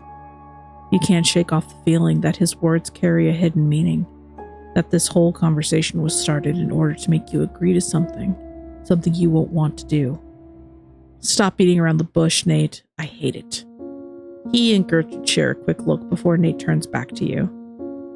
That dark energy in the cards changes people's fates for the worst, but doesn't kill them. Gertrude believes it can be changed. You felt it too, didn't you, when you first touched them? I may command the currents of the arcane, but I'm wise enough to know the limits of my power. You, on the other hand. She looks at you as if she's seeing you for the first time, as if searching for confirmation. Then, when she finds it, a fire lights up in her eye. Your magic is raw, but powerful. If I teach you, you'll be able to perform death readings. And that requires a ritual. What kind? We need a sacrifice. Human sacrifice. Nate's voice is unnaturally quiet. You have the right to refuse. We won't force you. Are you out of your damn mind? You stare at Nate in disbelief. First Theo, now this. Go on. You want to hear what they have to say. I want to hear what they have to say. With that power, you could kill not only pesky guards, but also lords, kings. Think about it. You have until tomorrow morning to decide. I can't stay in town for too long. If you agree, we'll find a victim. A person that no one will be looking for. An orphan, perhaps. You might be imagining it, but Nate seems to flinch at those words. You can't hide your frustration, too. An orphan. A kid, you mean? Gertrude only laughs. Everything has its price. You're insane if you think I would agree to that. You say to Nate, I'm not a kid murderer, are you? The power to kill rulers of this world. You'll never have to be afraid again. I'll think about it, you say, shuddering at your own words. No. You're insane if you think I would agree to that. You say to Nate, I'm not a kid murderer, are you? Well, Theo was 17. Barely an adult, so... You're not helping, Nathaniel. You always question Nate's ability to joke. Until now. Now you are absolutely sure his sense of humor is his greatest weakness, but that's not what catches your attention. How do you know his age? What do you mean? It wasn't mentioned in the newspapers. I don't need newspapers. I have a whole pack of street rats in case you forget. So you do care about his death. You can barely hold back a smirk. He still has a shred of consciousness left in him. Otherwise, he wouldn't be hung on something so minor. You know that, and he knows you know. As much as I enjoy watching you two, we are wasting our time. Think of what I said to AyeDorkLady. Sleep on it. We'll talk tomorrow. There's nothing to talk about. Her words haunt you all the way home. Thank you for participating in the demo. Yeah, no, this is really cool. This is really, really interesting. And a really extensive demo. I'm glad that we got to like go through a few days and like start to learn a little bit about the different people in this village and a little hint of the mystery. So yeah, if I'm definitely interested to see how this continues. Let me know, guys, if you want me to continue playing this when it ends up launching. I'll drop all the details and stuff about the demo in the description like usual, but you can always join the Discord and wishlist it on Steam. So yeah, let me know if you guys are interested in learning a bit more about what the hell's going on in this town for this Bookbinder. All right, talk to you later. I love you. Bye-bye.